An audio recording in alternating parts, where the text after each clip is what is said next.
അറിവ് മനുഷ്യ ജീവിതത്തിലേക്ക് വന്നെത്തുമ്പോൾ അവന് ലഭിക്കുന്ന പ്രത്യാശയെക്കുറിച്ച് ബൈബിൾ എഴുതിയിരിക്കുന്നത്, നീതിമാന് തന്റെ മരണനിമിഷത്തിലും പ്രത്യാശയുണ്ട്.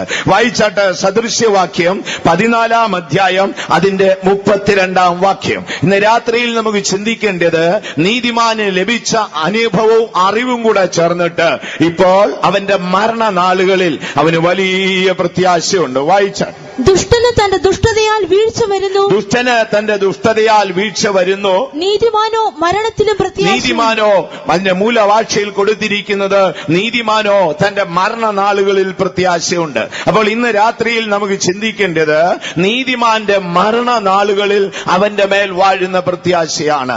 ദൈവത്തിന് മഹത്വം ഉണ്ടാകട്ടെ. ലോകത്തിൽ കോടിക്കണക്കിന് ജനങ്ങളുണ്ട്. അതിൽ തന്നെ ബഹുസമ്പന്നന്മാരും ഏറ്റവും ദരിദ്രരായ മനുഷ്യരുമുണ്ട്.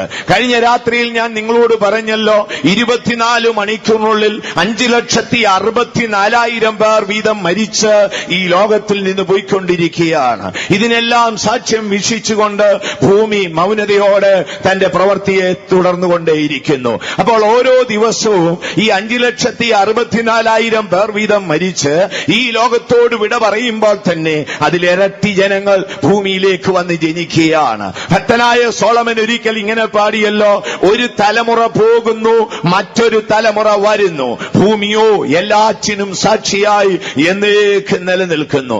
ആകയാൽ ഈ ഭൂമിയിൽ വന്ന് ജനിക്കുന്നു, ചുരുങ്ങിയ കാലം അവൻ ജീവിക്കുന്നു, 70 80 വർഷം അവന്റെ ആയുസ് നിയമിക്കപ്പെടുന്നു. ദുഃഖവും ദുരിതവും ജീവിതത്തിൽ ഉണ്ടാകും. പിതാക്കന്മാർ കൈമാറി വന്ന നന്മകളും സ്വന്തം പ്രയത്നത്താൽ അധ്വാനിച്ചുണ്ടാക്കിയ സമ്പാദ്യങ്ങളും കാണും. ദീർഘകാലത്തെ കഠിനാധ്വാനത്താൽ നേടിയെടുത്ത അറിവും അഭിമാനമായ പലതും കാണും. മരണക്കുഴിയിലെത്തുമ്പോൾ സകലതും അവിടെ വെച്ച് അവസാനിച്ചു. സമ്പാദ്യങ്ങളോടും ബന്ധുമിത്രാദികളോടും ജീവിതത്തിൽ നേടിയെടുത്ത സകല ലോകത്തിന്റെ അഭിമാനത്തോടും അവൻ വിട പറഞ്ഞ് എന്നേക്കുമായി യാത്രയാകുന്നു. ഭക്തനായ സോളമൻ അതിനെക്കുറിച്ച് ആരാഞ്ഞു പഠിച്ചിട്ട്, മനുഷ്യൻ വയോധ്യനാകുമെന്നും അവന്റെ കണ്ണുകൾ കുഴിയുമെന്നും തലമുടി നാരുകൾ നരയ്ക്കുമെന്നും കാഴ്ച നഷ്ടപ്പെടുമെന്നും ബലവാൻ കൂനി വളയുമെന്നും അവന്റെ ഉറക്കം നഷ്ടപ്പെടുമെന്നും അവൻ കയറ്റത്തെ ഭയപ്പെടുമെന്നും അവൻ ആഹാരത്തെ വെറുക്കുമെന്നും ഒരു ദിവസം അവൻ തന്റെ ശാശ്വത ഭവനത്തിൽ പോകുമെന്നും പൊടി പണ്ടായിരുന്നതുപോലെ പൊടിയിലേക്ക് പോകുമെന്നാണ്. ആകയാൽ ദൈവമക്കളെ, ഭക്തന്മാർക്ക് തന്റെ മരണ നിമിഷത്തിൽ പ്രത്യാശയുണ്ട്. ആ പ്രത്യാശയുടെ രഹസ്യം എന്ത്? കഴിഞ്ഞ രാത്രിയിൽ ചിന്തിച്ചത് അനുഭവത്തിന്റെ പ്രത്യാശയാണ്. ഇന്ന് രാത്രിയിൽ നമുക്ക് ചിന്തിക്കേണ്ടത് അറിവിന്റെ പ്രത്യാശയാണ്. ആകയാൽ ജീവിതത്തിന്റെ അനുഭവത്തിന്റെ പ്രത്യാശ ജീവനുള്ള നാളുകളിൽ നിങ്ങളെ സൂക്ഷിച്ചെങ്കിൽ, നിങ്ങളുടെ മരണനാളുകളിൽ നിങ്ങളുടെ അറിവിന്റെ പ്രത്യാശയാണ് നിങ്ങളുടെ ഹൃദയത്തിൽ ചൈതന്യം നൽകുന്നത്. എന്തായിരിക്കും? വിശദമായി ചിന്തിപ്പാൻ സമയം പോരാ. ചുരുങ്ങിയ സംഭവങ്ങൾ നമുക്ക് ചിന്തിക്കാം. ദൈവം അനുവദിക്കുന്നെങ്കിൽ അടുത്ത രാത്രിയിൽ ശേഷിപ്പുള്ള ഭാഗം നമുക്ക് ചിന്തിക്കാം. അപ്പോൾ ഈ പ്രത്യാശ ഒരു വലിയ വിഷയമാണ്. ലോകത്തിൽ നിന്ന് എങ്ങും പ്രത്യാശ നേടാൻ ഒക്കത്തില്ല. കോടിക്കണക്കിന് രൂപ കൊടുത്തോ, ഉന്നതമായ കലാലയ വിദ്യ നേടിയോ, മുഴു ലോകത്തിന്റെയും സമ്പാദ്യം വെട്ടിപ്പിടിച്ചോ, മുഴു ലോകത്തിന്റെയും ഭരണം നമ്മുടെ പക്കൽ ഏൽപ്പിച്ചാലോ നമ്മുടെ ആത്മാവിന് പ്രത്യാശ കിട്ടത്തില്ല. മുൻപ് പലപ്പോഴും ഞാൻ നിങ്ങളോട് പറഞ്ഞിട്ടില്ലേ, ലോകം കണ്ടതിൽ വെച്ച് ഏറ്റവും വലിയ തത്വജ്ഞാനികളിൽ ഒരാളായിരുന്നു സോക്രട്ടീസ്. സോക്രട്ടീസിന്റെ അടുക്കൽ ഒരിക്കൽ അദ്ദേഹത്തിന്റെ ഒരു ശിഷ്യൻ വന്ന് ചോദിച്ചു, ഗുരു, ലോകത്തിൽ വെച്ച് ഏറ്റവും വലിയ മഹാനാരായിരിക്കും? ഈ ചോദ്യം കേട്ടുടനെ ഈ ജ്ഞാനിയായ ഗ്രീക്ക് തത്വചിന്തകനായ സോക്രട്ടീസ് തലകുനിച്ചു മൗനമായിരുന്നു. പെട്ടെന്ന് തന്റെ ശിഷ്യൻ ചിന്തിച്ചിരുന്നത്, എന്റെ ഗുരു ലോകചരിത്രത്തിലെ ഏതോ ഒരു മഹാന്റെ പേര് തേടി ഓർമ്മയിൽ ഇങ്ങനെ ആരായിരിക്കും. 2 നിമിഷത്തിന് ശേഷം ഈ മഹാൻ തല ഉയർത്തിയ ശേഷം ശിഷ്യനോട് പറഞ്ഞു, ശിഷ്യ, ലോകത്തിൽ വെച്ച് ഏറ്റവും വലിയ മഹാൻ ആരാണെന്ന് നിനക്കറിയാമോ? അദ്ദേഹം കൈമലർത്തി, ഇല്ല യജമാനനെ, എനിക്ക് അറിഞ്ഞുകൂടാ. എന്നാൽ നീ കേട്ടുകൊള്ളണം. ഒരു മനുഷ്യന്റെ ആത്മാവിന്റെ മൂല്യം എത്രമാത്രം ഉന്നതമാണെന്നറിഞ്ഞ് മനുഷ്യന്റെ മരണത്തിനപ്പുറം അവന്റെ ആത്മാവിന് സുരക്ഷിതമായ ഇരിപ്പിടം കണ്ടെത്തിയവൻ ആരാണോ അവനാണ് ലോകത്തിൽ വെച്ച് ഏറ്റവും വലിയ മഹാൻ. ചന്ദ്രനിൽ കാലുകുത്തിയവനല്ല, ഭൂമിയുടെ ഗുരുത്വാകർഷണം കണ്ടെത്തിയവനല്ല. ആറ്റത്തെ വിഘടിക്കാമെന്ന് കണ്ടെത്തിയ ആൽബർട്ട് അല്ല. ആകാശവും ഭൂമിയും മാറിയാലും മാറാത്ത തിരുവെഴുത്തുകളിൽ വിശ്വസിച്ച ജീവന്റെ പുസ്തകത്തിൽ പേരെഴുതി ഇവിടെ എന്റെ പ്രാണൻ വിട്ടാൽ അനന്ത നിത്യതയുടെ പർദീസയിൽ എന്റെ പ്രാണന് ഇരിപ്പിടമുണ്ടെന്ന് കണ്ടെത്തിയവൻ ആരാണോ അവനാണ് ലോകത്തിൽ വെച്ച് ഏറ്റവും വലിയ മഹാൻ. വിശ്വസിക്കുന്നവർ കരങ്ങൾ ഉയർത്തി ശക്തിയോടെ ഒരു ഹല്ലേലൂയ പറഞ്ഞിട്ട്. ആകയാൽ ദൈവമക്കളെ, ആരാണ് മഹാൻ? ലോകത്തിൽ ഞാൻ പറഞ്ഞല്ലോ, ചന്ദ്രനിൽ കാലുകുത്തിയവൻ മഹാനാ, മണ്ടനല്ല. കാര്യം ഇത്രയോളം ദൂരം യാത്ര ചെയ്ത് അവിടെ പോയി കാലുകുത്തി. അമേരിക്ക കണ്ടുപിടിച്ച കൊളംബസ് മണ്ടനല്ല, മഹാനാണ്. ഭൂമിയുടെ ഗുരുത്വാകർഷണം കണ്ടുപിടിച്ച ഐസക് മണ്ടനല്ല, അദ്ദേഹം മഹാനാണ്. ആറ്റത്തെ വീടിപ്പാൻ കണ്ടെത്തിയ ആൽബർട്ട് മണ്ടനല്ല, മഹാനാണ്. പക്ഷെ ഇവരെക്കാളെല്ലാം മഹാൻ സുവിശേഷം കേട്ട് ദൈവത്തെ അന്വേഷിച്ച് ചുരുങ്ങിയ ആയുസിനുള്ളിൽ എന്റെ പ്രാണന്റെ ശരീരത്തെ വിട്ടുപോകുമ്പോൾ അനന്ത പർദീസയിൽ എനിക്കൊരു ഇരിപ്പിടമുണ്ടെന്ന് ആത്മാവിൽ അറിഞ്ഞവൻ ആരാണോ അവൻ പക്ഷേ വിദ്യാഹീനനായിരിക്കാം, കുലഹീനനായിരിക്കാം, സമൂഹത്തിൽ ഹീനനായിരിക്കാം, ആരാലും അംഗീകരിക്കപ്പെടാത്തവനായിരിക്കാം. പക്ഷേ അവൻ ഈ അറിവ് നേടിയെങ്കിൽ അവനാണ് മഹാൻ. വാക്കുകേട്ട ശേഷം ഈ സോക്രട്ടീസിന്റെ ശിഷ്യനായ പ്ലേറ്റോ തലകുനിച്ചു മൗനമായിരുന്നു. വീണ്ടും അദ്ദേഹം ചോദിച്ചു, അദ്ദേഹമാണോ മഹാൻ യജമാനനെ? അതെ, മനുഷ്യന്റെ ആത്മാവിന് സുരക്ഷിതമായി ഇരിപ്പിടം കണ്ടെത്താൻ കഴിഞ്ഞവൻ ആരാണോ അവനാണ് മഹാൻ. കാരണം ഈ ലോകത്തിലെ സമ്പാദ്യങ്ങളൊന്നും കൊണ്ടുപോകത്തില്ല ദൈവമക്കളെ. ലോകത്തിൽ എന്തെല്ലാം ഉണ്ടെന്ന് പറഞ്ഞാലും മരണക്കുഴിയിലെത്തുമ്പോൾ സകലതും വിട്ട് നാം വിട പറയേണ്ടി വരും. ആത്മാവും ശരീരവും വേർപിരിയും. സകല മനുഷ്യരും കല്ലറവാതുക്കളോളം കരയും. ഓർമ്മകൾ കുറെ കാലം സൂക്ഷിക്കും. പുതിയ പുതിയ തലമുറകൾ വരുമ്പോൾ ഓർമ്മകൾ മണ്ണിൽ മറഞ്ഞു പോകും. പക്ഷേ ആത്മാവ് എവിടേക്ക് പോകും?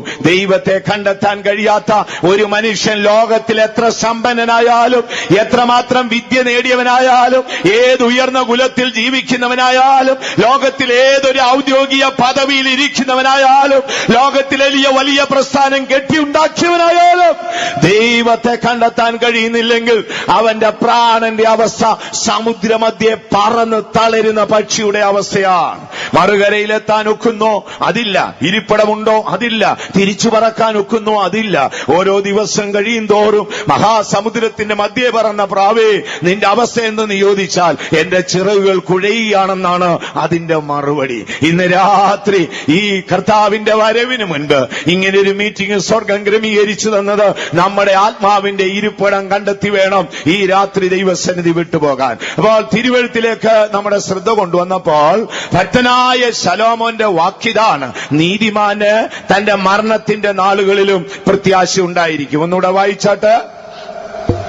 ദുഷ്ടന് തന്റെ ദുഷ്ടതയാൽ വീഴ്ച വരുന്നു, നീതിമാനോ മരണത്തിലും പ്രത്യാശയുണ്ട്. നീതിമാനോ മരണത്തിലും പ്രത്യാശയുണ്ട്. അപ്പോൾ നീതിമാന്റെ മരണത്തിലുള്ള പ്രത്യാശയുടെ രഹസ്യം അവന്റെ അറിവാണ് ദൈവമക്കളെ. അപ്പോൾ അവൻ എന്ത് കാര്യങ്ങൾ അറിയണം? വേദപുസ്തക അടിസ്ഥാനത്തിൽ നമ്മൾ പഠിച്ചാൽ ഒരു നീതിമാന്റെ അറിവിന് 4 വശങ്ങളുണ്ട്.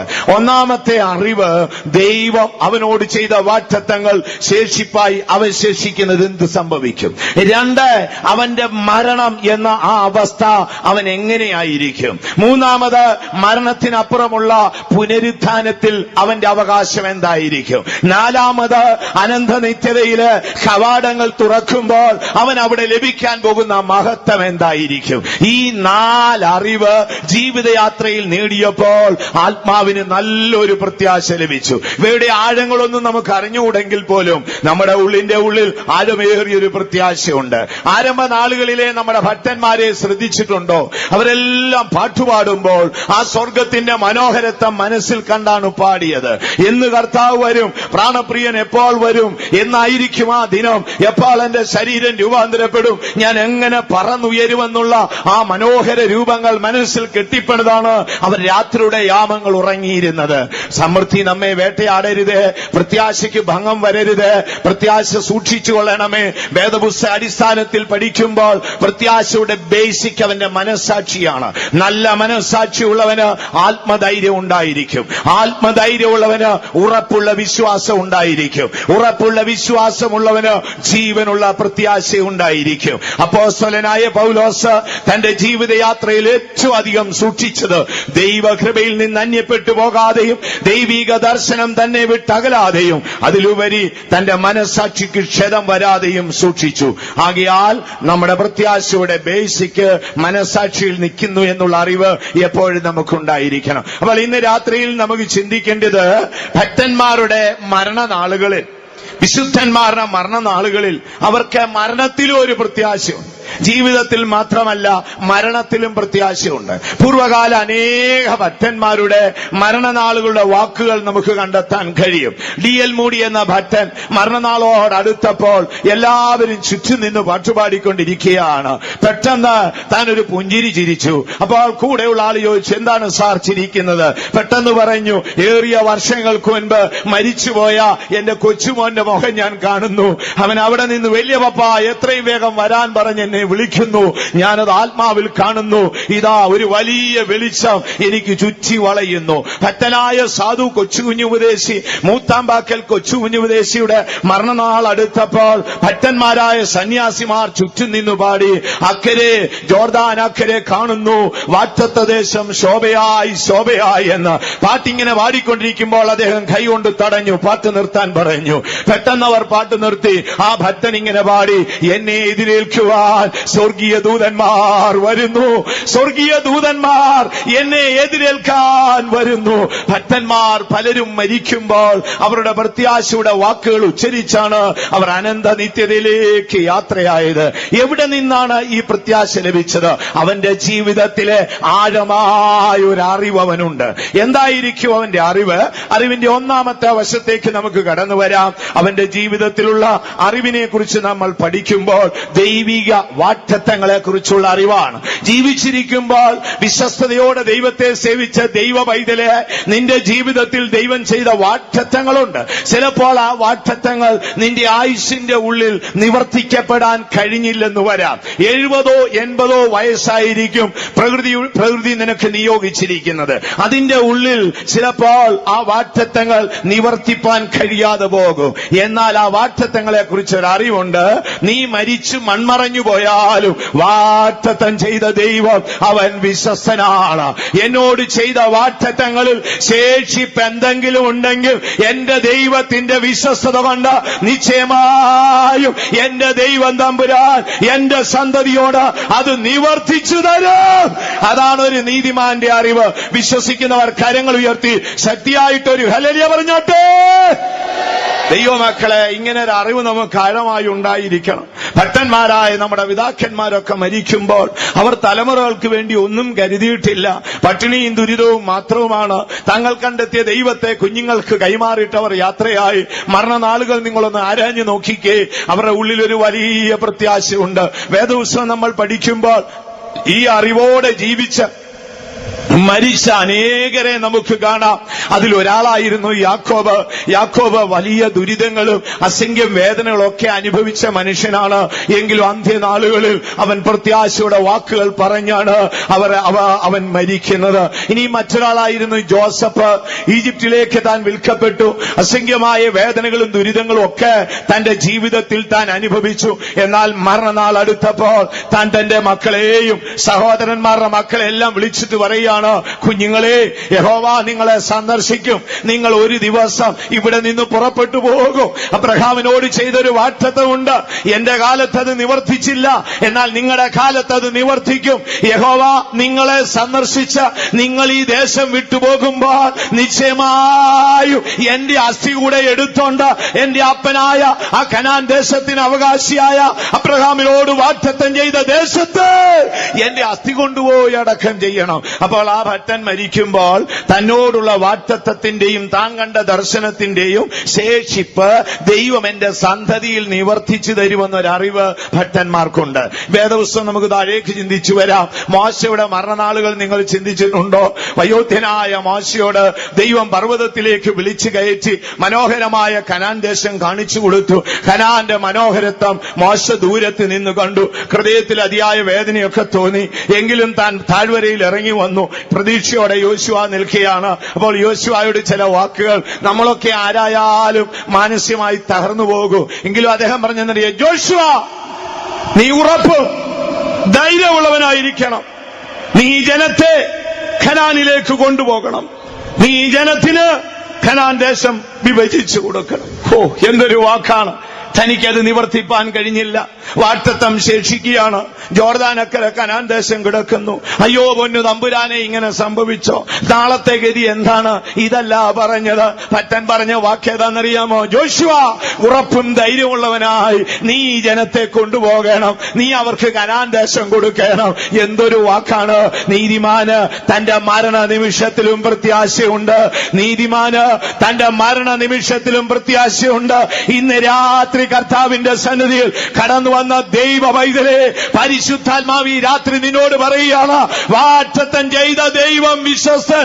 നിന്നിൽ അവശേഷിക്കുന്നത് നിന്റെ സന്തതിയിൽ നിവർത്തിച്ചു തരുവാൻ നിന്റെ ദൈവം വിശ്വസ്തൻ.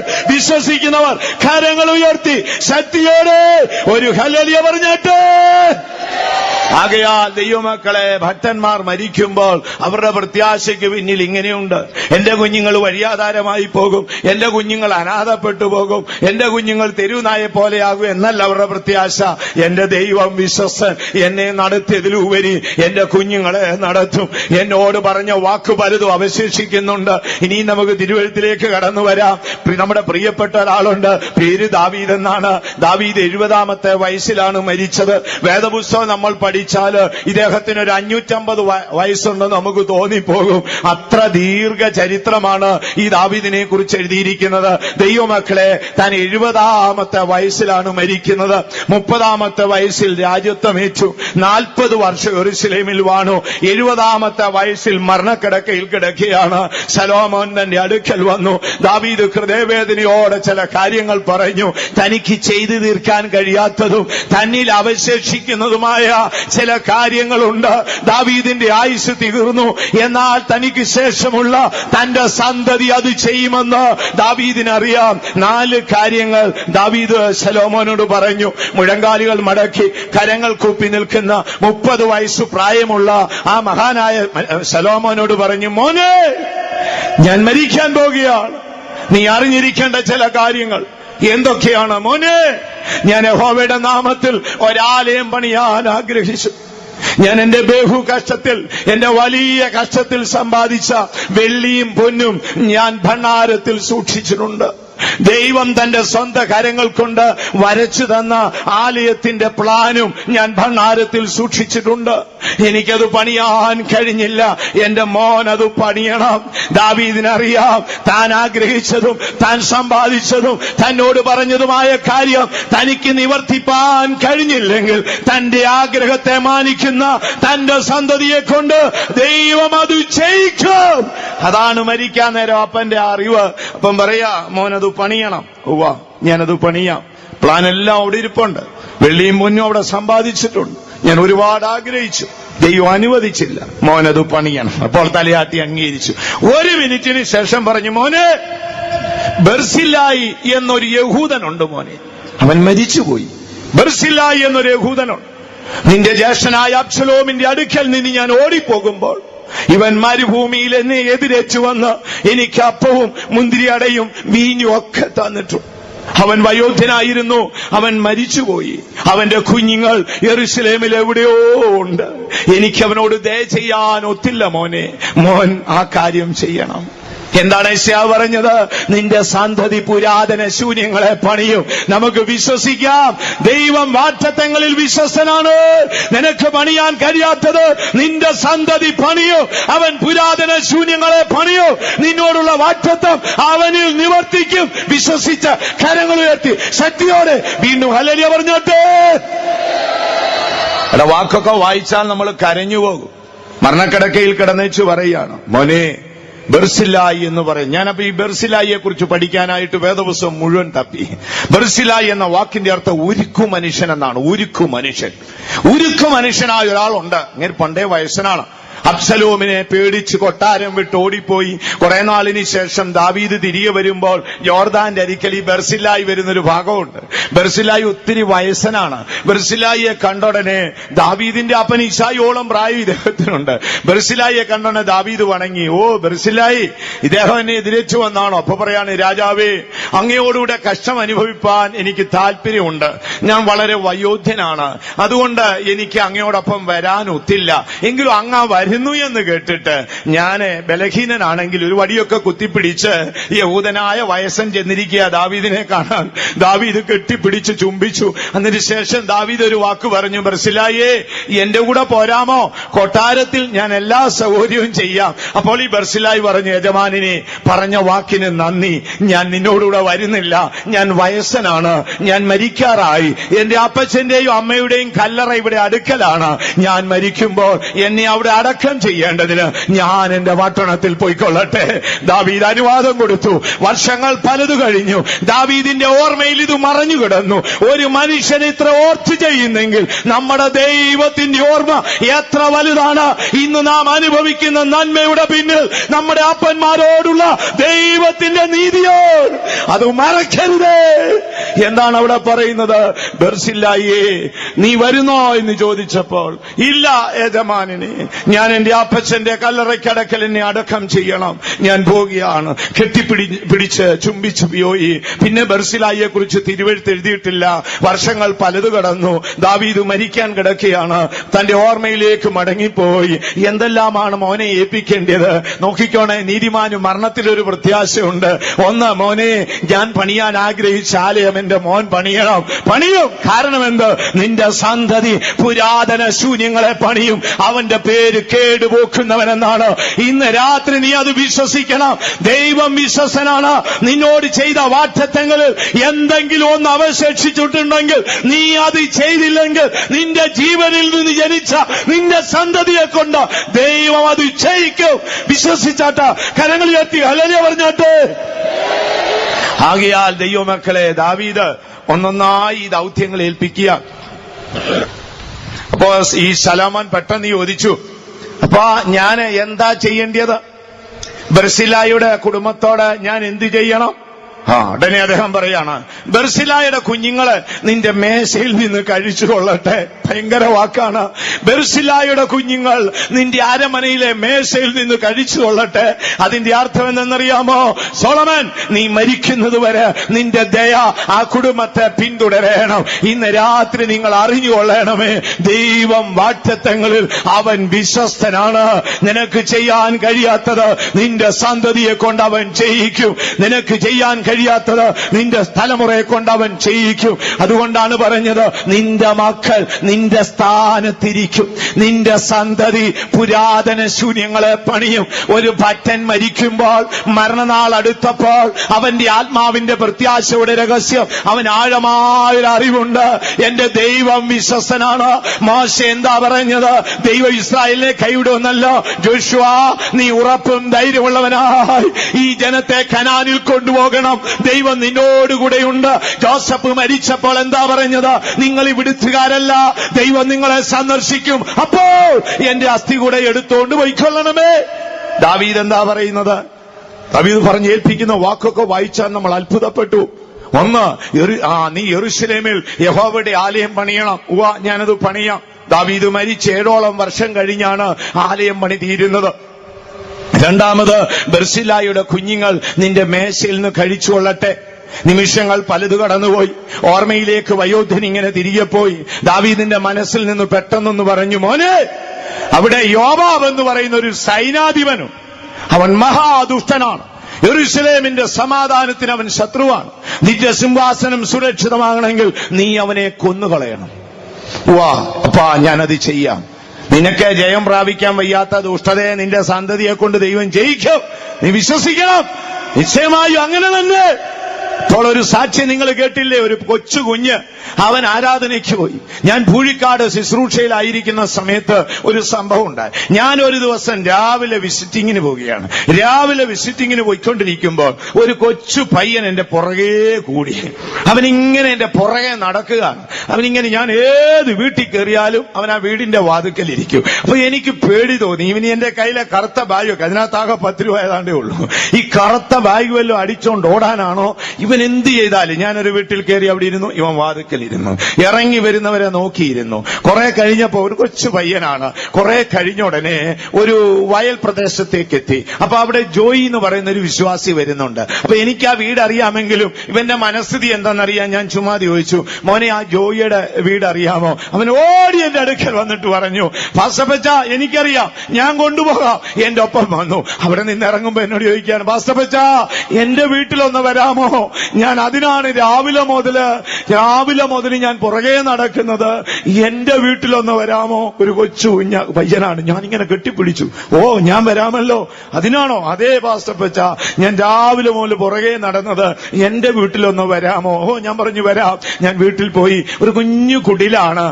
പഴയ കാലത്ത് സന്യാസിമാരുടെ ആശ്രമം പോലത്തെ ഒരു ചെറിയ വീട്, ചാണകമൊക്കെ തളിച്ചൊരു ചെറിയ വീടാണ്. ഞാൻ ആ വീടിന്റെ വാതുക്കെ ചെല്ലുമ്പോൾ ഇവൻ ഓടി അകത്തി എന്നിട്ട് അവൻ അമ്മയോട് പറയാണ്, അമ്മേ കഥ തുറന്നേ, ആരാ വന്നിരിക്കുന്നു നോക്കിക്കാട്ട്. അവൻ എവിടെ നിന്നോ ഒരു ചെറിയ പായയുടെ കഷ്ണം എനിക്കെടുത്തോണ്ട് അവിടെ തന്നു. അവിടെ ഇരുത്തി. കാര്യം അവിടെ ഇരിക്കാൻ കസാറയൊന്നുമില്ല. പെട്ടെന്ന് ആ കുഞ്ഞ് നമ്മുടെ ഭൈത്തോമിനോട് ചേർന്നു. അടുത്ത കാലത്ത് ഞാൻ ആ സ്ഥലത്ത് പോകുമ്പോൾ അവിടെ 2 നില കെട്ടിടം 2 ഇരിപ്പുണ്ട്. ഞാൻ ചോദിച്ചു ഇത് ആരുടേതാണെന്ന്. അപ്പോൾ ഒരാൾ എന്നോട് പറഞ്ഞു, അച്ഛാ അത് ഇന്നാരുടേതാണ്.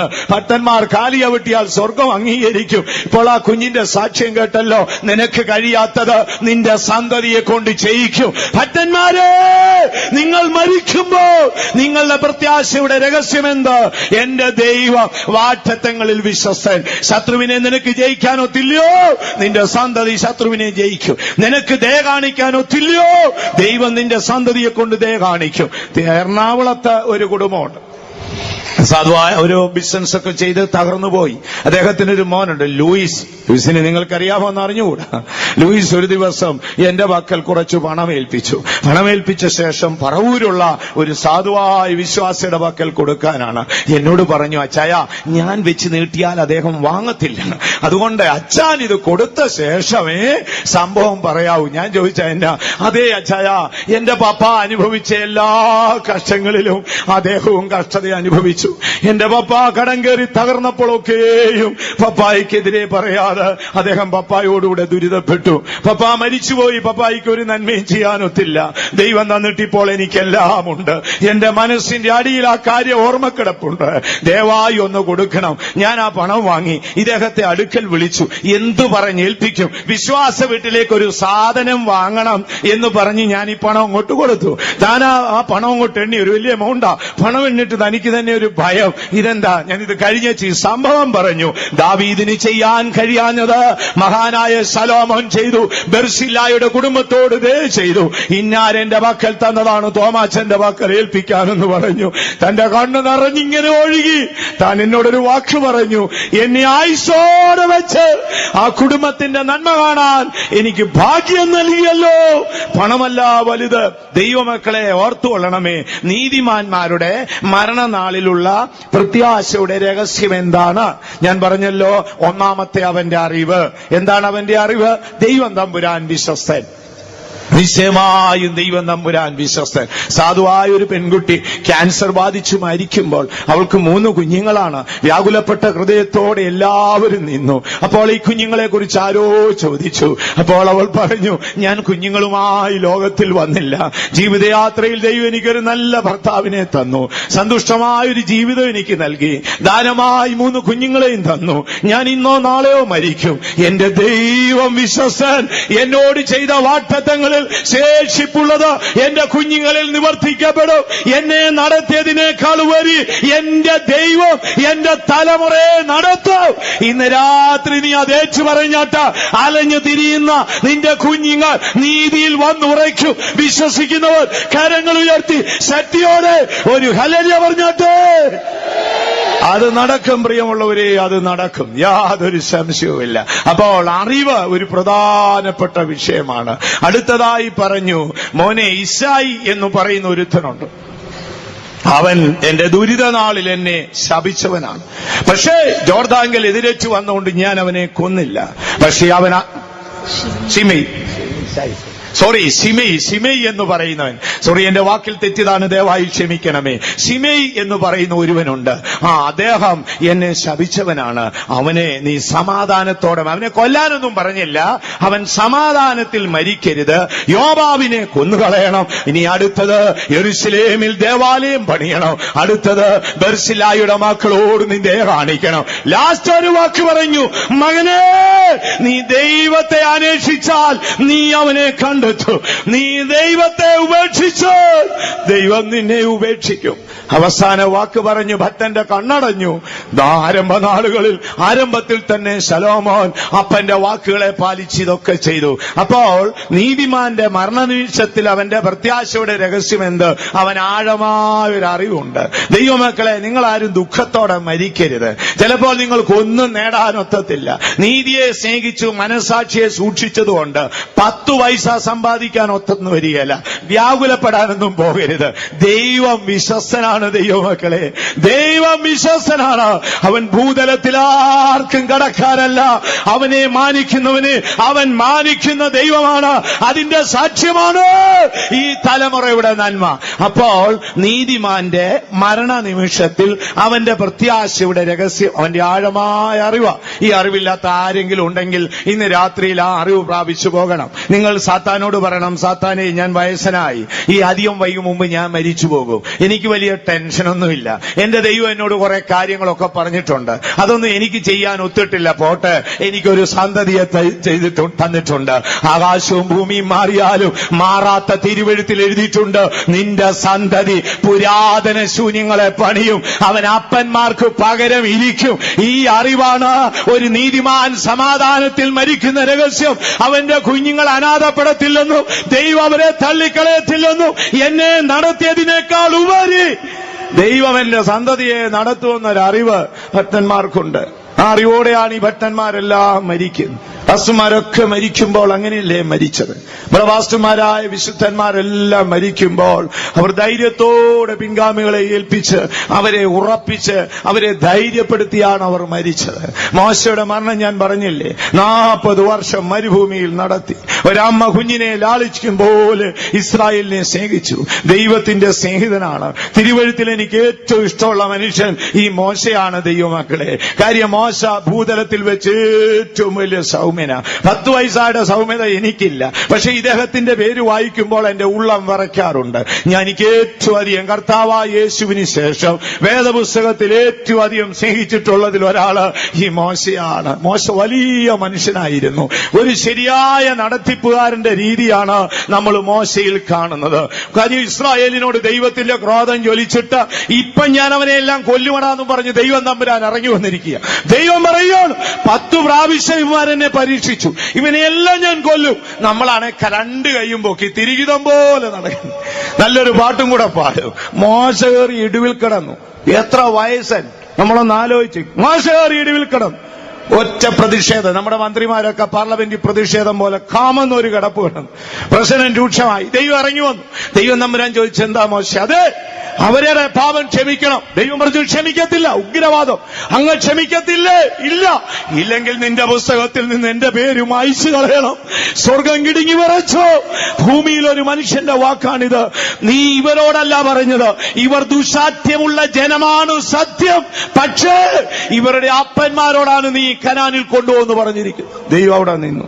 അപ്പൊ ദൈവം തമ്പുരാൻ പറഞ്ഞു, എന്നാ ഞാൻ ക്ഷമിച്ചു. ശരി, കൊല്ലുന്നില്ല. ദൈവം കയറിപ്പോയി. അപ്പൊ പറഞ്ഞു, ഞാനേ ഇവരുടെ മുമ്പിൽ നടന്നാൽ ഇവര് ചാകും, ഞാനൊരു ദൂതനെ വിടാം. അപ്പൊ അടുത്ത പ്രതിഷേധം. പിന്നെ അത് നടക്കത്തില്ല, അങ്ങാ കൂടെ വരത്തില്ലെങ്കിൽ ഞാൻ പോകത്തില്ല. എന്തൊരു ബന്ധമാന്ന് നോക്കിക്കോണല്ലേ, എന്തൊരു ദൈവമായിട്ടുള്ള ബന്ധം. അങ്ങ വരത്തില്ലേ?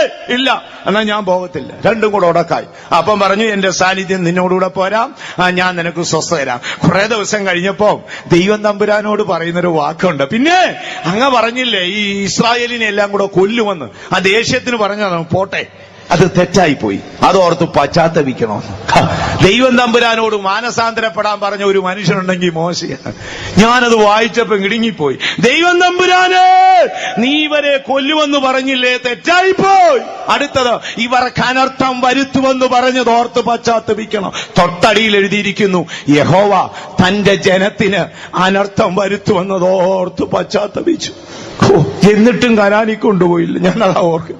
ഇത്രയും വലിയ ബന്ധമൊക്കെ ഉണ്ടായിട്ടും പിന്നെ ദൈവം തമ്പുരാൻ നല്ലൊരു അടക്കാരാധന കൊടുത്തു. വേദപുസ്തകം പഠിച്ചാൽ ഏറ്റവും സ്വർഗീയ സൈന്യത്തിന്റെ ബഹുമതിയോടുകൂടെ ലോകത്തിൽ ഏറ്റവും വലിയ അടക്കാരാധന നടത്തിയത് ഈ മോശയുടേതാണ്. പിതാവായ ദൈവവും സ്വർഗത്തിലെ സൈന്യാധിപനായ മീഖായേലും കോടാനുകോടി ദൂതന്മാരുടെ ഗണത്തിൽ വെച്ച് ഇതാ പിസ്കാ കൊടുമുടിയിൽ വെച്ച് ദൈവം മോശയ്ക്ക് അടക്കാരാധന കൊടുത്തു. ഇതെല്ലാം അറിഞ്ഞിട്ട് യോശുവായോട് വന്ന് മാനുഷ്യ നില പറയണം, യോശുവായെ എന്തോ പറയാനാടാവൂ, എന്താണ്ടെല്ലാം തമ്പുരാൻ ഓർത്തു വെച്ച് ഇപ്പൊ എന്നോട് പറയാ കനാനി കൊണ്ടുപോകത്തില്ലെന്ന്, എന്താ ചെയ്യാൻ, തിരിച്ചു പോകാമോ? ഇങ്ങനെ ഇങ്ങനെയൊക്കെ വല്ലേ മാനുഷ്യം. നമ്മളൊക്കെയാണ് നിരാശപ്പെട്ട് അധൈര്യപ്പെട്ടൊക്കെ പറയും. അദ്ദേഹം എന്താ പറഞ്ഞു, യോശുവ ഉറപ്പും ധൈര്യമുള്ളവനായിരിക്കും, നീ ജനത്തെ കൊണ്ടുപോകണം, ഞാൻ മരിച്ച എന്റെ പിതാക്കന്മാരോടുകൂടെ ചേരാൻ പോവുകയാണ്. എന്തൊരു വലിയ വാക്ക്! ഇതാണ് ഒരു ഭക്തന്റെ മരണനിമിഷത്തിലുള്ള പ്രത്യാശയുടെ വാക്ക്. നമ്മുടെ ഭക്തന്മാരൊക്കെ അങ്ങനെയായിരുന്നു. പരേതനായ പാസ്റ്റർ ലാസർസ് തന്റെ മരണനാൾ അടുത്തപ്പോൾ അമേരിക്കയിൽ നിന്ന് ബഹുമാനപ്പെട്ട പാസ്റ്റർ ടി യു തോമസിനെ ഒരു രാത്രിയിൽ പെട്ടെന്ന് വരുത്തി. എന്തിനെന്നറിയാതെ തിരക്കേറിയ ആ സമയത്ത് അദ്ദേഹം അടയാർ ഫെയ്ത്തുമിലേക്ക് വന്നു. പാസ്റ്റർ മുറിയിൽ കയറി ചെന്നു. വളരെ ശാരീരിക ക്ഷീണത്തിൽ കിടക്കുകയാണ്. പാസ്റ്റർ തോമസ് വന്നെന്നറിഞ്ഞ ഉടനെ തന്നെ പാസ്റ്റർ ലാസർസ് തന്നെ അടുക്കൽ വിളിച്ചു. തന്റെ തലയിൽ കൈവച്ചിട്ട് പറഞ്ഞു, ഇദ്ദേഹം കൈകൂപ്പിക്കൊണ്ട് പറഞ്ഞു, പാസ്റ്റർ എന്താ പറയുന്നത്? അത് നിന്റെ പക്കൽ വേലയേൽപ്പിക്കാനാണ് ദൈവം പറഞ്ഞത്. നീ ഉറപ്പും ധൈര്യമുള്ളവനായിരിക്കണം. ഇത് പറഞ്ഞ ശേഷം ഞാൻ മരിക്കുന്നതിന് മുമ്പ് നിന്നെ ഈ ദൗത്യം ഏൽപ്പിക്കുകയാണ്. ഉറപ്പും ധൈര്യമുള്ളവനായിരിക്കണം. കരങ്ങൾ ഉയർത്തി അദ്ദേഹത്തിന്റെ തലയിൽ കൈവച്ചു പാസ്റ്റർ ലാസർസ് പ്രാർത്ഥിച്ചു. അടുത്ത നിമിഷം പറഞ്ഞു, തോമസ് നീ എനിക്ക് വേണ്ടി പ്രാർത്ഥിച്ചാട്ടെ. അദ്ദേഹം പ്രാർത്ഥിച്ചു. ഭക്തന്മാർ മരിച്ചപ്പോൾ തലമുറകളെ ധൈര്യപ്പെടുത്തി, പിതാക്കന്മാർ മരിച്ചപ്പോൾ തലമുറകളെ ധൈര്യപ്പെടുത്തി. രഹസ്യമെന്തോ? എന്റെ ദൈവം അവൻ വിശ്വസ്തനാണ്. വിശ്വസിക്കുന്നവർ കരങ്ങൾ ഉയർത്തി ശക്തിയോടെ ഒരു ഹല്ലേലൂയ പറഞ്ഞാട്ടെ. അപ്പോൾ ദൈവമക്കളെ, പ്രത്യാശയുടെ രഹസ്യം അറിവാണ്, ആഴമായ അറിവാണ്. അറിവ് സൂക്ഷിച്ചോണം. മരിക്കും നിങ്ങളുടെ മരണമാണെങ്കിൽ ഈ അറിവ് എപ്പോഴും ഉണ്ടാകണം. എന്റെ കുഞ്ഞുങ്ങളെ എന്റെ ദൈവം നടത്തിക്കോളും. അപ്പോൾ അതിനെക്കുറിച്ച് അങ്ങ് വ്യാകുലപ്പെട്ട് ഊണുമില്ല ഉറക്കവുമില്ല നമ്മളങ്ങനെ പരക്കം പായാനൊന്നും നടക്കണ്ട. ചിലര് പിന്നെ എന്തെന്നറിയാമോ, ദൈവഭക്തന്മാരാന്നൊക്കെ പറഞ്ഞാൽ യാക്കോബിന്റെ ആത്മാവാണ്. യാക്കോബിനോട് ഒരു ദിവസം ലാബാൻ പറഞ്ഞു. ലാബാൻ ഭയങ്കര വെട്ടീരാണ്. യാക്കോബ് ഈ വെട്ടീര് വിഷയത്തിൽ ഡോക്ടറേറ്റ് എടുത്ത ആളാണ്. അപ്പോ വെട്ടീരും കൂടി ചേർന്നപ്പോ ഒരു ദിവസം ഈ ലാബാൻ പറഞ്ഞട, യാക്കോബേ നീ വെറുതെ എന്റെ ആടിനെ ഒന്നും തീറ്റണ്ട, നീ പുള്ളിയും മറുവുള്ള ആടൊക്കെ നീ എടുത്തോളാം. പുള്ളിയും മറുവുള്ള ആട് നീ എടുത്തോളാൻ ലാബാൻ ചുമ്മാതെ പറഞ്ഞത്. കാര്യം 1000 ചെമ്മരിയാടിനിടയില് 15 പുള്ളിയുള്ള ആട് വരത്തില്ലെന്ന് ലാബാൻ അറിയാം, പഴയ ഇടയനാണ്. പക്ഷെ ഇവനാര് പുള്ളിന്നറിയാമോ? ഇവൻ രാത്രി ഉറക്കമില്ലാതെ മെനക്കെട്ടി ചിന്തിക്കുക, എങ്ങനെ ആടിന് പുള്ളിയും മറുവിടാം, എങ്ങനെ ആടിന് പുള്ളിയും മറുവിടാം, ഊണുമില്ല ഉറക്കവും ഇല്ല, എങ്ങനെ ആടിന് പുള്ളിയും മറുവിടാം. ജോസഫും ബെന്യാമിനും പാവപ്പെട്ടവനാണ്. അത് ബെന്യാമിൻ ജനിച്ചിട്ടുമില്ലല്ലോ. ജോസഫ് പാവപ്പെട്ടവൻ, അവൻ കൂടാരത്തില. ബാക്കി 10 ആമ്പിള്ളാര് കൂടി ഈ അപ്പനും കൂടെ എങ്ങനെ പുള്ളി ഇടാവുന്നുള്ളതാണ്. ബൈബിൾ സ്റ്റഡിയും വേണ്ട, കാത്തിരിപ്പും വേണ്ട, സഭായവും വേണ്ട, ആണ്ട്രതയും വേണ്ട, എങ്ങനെ പുള്ളിയും മറുവിടാവുന്നുള്ള ചിന്തയാ. ഒരു ദിവസം ദൈവം വിളിച്ചു പറഞ്ഞു, നീ ഇതിനൊന്നും മെനക്കെട്ട് പുള്ളിയും മറുവിടാൻ പോകണ്ട, അതൊക്കെ ദൈവത്തിന്റെ നീതി, അതൊക്കെ തന്നോളും. അതുകൊണ്ട് ദൈവമക്കളെ, പുള്ളിയും മറുവും നിന്റേതാണെന്നൊരു പറച്ചില് ദൈവം പറഞ്ഞിട്ടുണ്ടെന്ന് വിചാരിച്ച് നീ ആരാധന മുടക്കി പുള്ളിയും മറുവിടാൻ നടക്കരുത്. ഒടുവിൽ നമ്മുടെ കൈയും കാലും ഒക്കെ എന്തി ചാകുന്നവരെ ഏന്തി നടന്നു യാക്കോബ്. അതുകൊണ്ട് ആ വഴിക്ക് പോകണ്ട. ദൈവം നമ്മുടെ സന്തതിക്ക് വേണ്ടി കരുതിക്കൊള്ളും. നമ്മുടെ ദൈവം വിശ്വസ്തനാണ്. നമുക്ക് ചെയ്യാൻ കഴിയാത്തത് ദൈവം എന്റെ കുഞ്ഞിനെ കൊണ്ട് ചെയ്യിച്ചോളും. എനിക്ക് പണിത് പൂർത്തീകരിക്കാൻ കഴിയാത്തത് എന്റെ ദൈവം എന്റെ കുഞ്ഞിനെ കൊണ്ട് ചെയ്യിച്ചോളും. എനിക്ക് ചെയ്യാൻ കഴിയാത്ത നീതി എന്റെ സന്തതിയെ കൊണ്ട് എന്റെ ദൈവം ചെയ്യിച്ചോളൂ എന്നുള്ള അറിവാണ് ഭക്തൻ മരിക്കാൻ നേരം ഈ പ്രത്യാശയുടെ രഹസ്യം. ഇതില്ലാത്ത ആരെങ്കിലും ഉണ്ടെങ്കിൽ ഇന്ന് പ്രാപിച്ചുകൊണ്ടേ പോകാവൂ. സാത്താൻ നിങ്ങളോട് പറയും, നീ എത്ര വർഷമായിട്ടാ പ്രാർത്ഥിച്ചിട്ട് ഇതുവരെ ഒരു കാര്യം നടന്നോ? ഇതൊന്നും നടക്കാൻ പോകുന്നില്ല. നിനക്കൊരു കുഞ്ഞുണ്ടോ, അവൻ വട്ടം കറങ്ങി നടക്കുകയല്ലേ, അവൻ ഗതി പിടിക്കുന്നുണ്ടോ, അവൻ വട്ടം കറങ്ങുകയല്ലേ, അവൻ ശപിക്കപ്പെടും. അപ്പൊ നമ്മൾ അതല്ല പറയേണ്ടത്, അവൻ ശപിക്കപ്പെടത്തില്ലടാ സാത്താനെ. കുഞ്ഞെനിക്ക് ദാനമായി, കുഞ്ഞിനെ ദൈവം എനിക്ക് ദാനമായി തന്നതാണ്. എന്റെ ദൈവം എന്നോട് പറഞ്ഞത്, എന്റെ കുഞ്ഞ് ചൊറിതനമല്ല, അവൻ മേശയുടെ ചുറ്റുമുള്ള ഒലിവ് തൈയാണ്. ആ മേശ ദൈവത്തിന്റെ ദേഹമാണ്, അതിന് ചുറ്റും എന്റെ കുഞ്ഞുണ്ട്. എന്റെ സ്ഥാനത്ത് അവൻ ഇരുന്നോളും, എനിക്ക് ചെയ്യാൻ കഴിയാത്തത് അവൻ ചെയ്തോളും. എന്നോട് കൽപ്പിച്ച വാഗ്ദത്തങ്ങളിൽ ഒരു ചെറിയതെങ്കിലും അവശേഷിക്കുന്നെങ്കിൽ എന്റെ ദൈവം തന്റെ വിശ്വസ്തത കൊണ്ട് എന്റെ തലമുറയിൽ അത് നിവർത്തിക്കും. ഈ അറിവാണ് ദൈവമക്കളെ നമ്മുടെ ജീവിതത്തിൽ പ്രത്യാശ ഉറപ്പിക്കും. നമ്മുടെ സമയം ഇപ്പോൾ വളരെയധികം കടന്നുപോയി, ഇനി നമുക്ക് അടുത്ത ഭാഗത്തേക്ക് കടന്നു പോകണം. അപ്പോൾ ഒന്നാമത്തെ അറിവിതാണ്. എന്താണ്? എന്നിൽ ശേഷിക്കുന്നത് എന്റെ തലമുറയിൽ ദൈവം ചെയ്തോളൂ. നമ്മളങ്ങ് വ്യാകുലപ്പെട്ട് ടെൻഷനൊന്നും അടിക്കാൻ പോകണ്ട. കർത്താവ് എപ്പോൾ വിളിക്കുന്നെങ്കിൽ കാലൊക്കെ നീട്ടിയിട്ട്, കൈ നീട്ടിയിട്ട്, ആരും ചവിട്ടി നൂർക്കാൻ ഇടവരുത്താതെ മനസമാധാനത്തിൽ മരിച്ചു പോയേക്കണം. ശേഷമുള്ളത് കുഞ്ഞുങ്ങളെ കൊണ്ട് ദൈവം ചെയ്തോളൂ. ചില കാര്യങ്ങളൊക്കെ അപ്പൻ ചത്താലേ കുഞ്ഞുങ്ങൾക്ക് ചെയ്യത്തുള്ളൂ, അങ്ങനെ എഴുതിയിരിക്കും. തേരഹ് ഹാരാനിൽ വെച്ച് മരിച്ചു, അനന്തര യഹോവ വെളിപ്പെട്ടെന്ന്. അപ്പൊ തേരഹാണ് കനാനി കൊണ്ടുപോകാൻ അബ്രഹാമിനെയും വിളിച്ചുകൊണ്ട് പോയത്. പക്ഷേ വെളിപ്പാടില്ലാത്തവൻ ചത്തപ്പോൾ മോനെ വിളിച്ച് കനാന്റെ ദർശനം കൊടുത്തു. നമ്മൾ ഓവർ ടെൻഷനൊന്നും പോകണ്ട, തമ്പുരാൻ തന്റെ നീതിയാൽ ചെയ്തോളും. അപ്പോൾ ഒന്നാമത്തെ അറിവ് എന്റെ തലമുറയോടുള്ള ദൈവത്തിന്റെ നീതി, അത് വിശ്വസിക്കണം. എല്ലാ ദൈവമക്കളും വിശ്വസിക്കണം. നിന്റെ സകല വ്യാകുലവും നിന്നെ വിട്ടുപോകും. നിന്റെ തലമുറയെ കുറിച്ചുള്ള വ്യാകുലം വിട്ടുപോകും. സാത്താൻ നിന്നെ വിട്ട് അലേറിയോടും. വിശ്വാസത്തോടെ ദൈവവചനം നിന്റെ ഹൃദയത്തിൽ എഴുതിക്കൊള്ളണം. ഇനി രണ്ടാമത്തെ അറിവ്, പ്രത്യാശയോടെ മരിക്കണമെങ്കിൽ നമ്മുടെ മരണത്തെക്കുറിച്ച് ഒരു അറിവുണ്ടായിരിക്കും. നീതിമാന്റെ മരണനാളുകളിൽ അവന്റെ പ്രത്യാശയുടെ രഹസ്യമാണ് നമ്മുടെ ചിന്താവിഷയം. അപ്പോൾ അടുത്തതായി ചിന്തിക്കുമ്പോൾ നമ്മുടെ മരണത്തെക്കുറിച്ചൊരു ആഴമായ അറിവുണ്ട്. ഈ മരണം എന്ന വിഷയത്തിന്റെ വിശകലനം നമ്മൾ പഠിച്ചാൽ മരണത്തെ 3 ദിശയിൽ നിന്ന് നമുക്ക് വീക്ഷിക്കാം.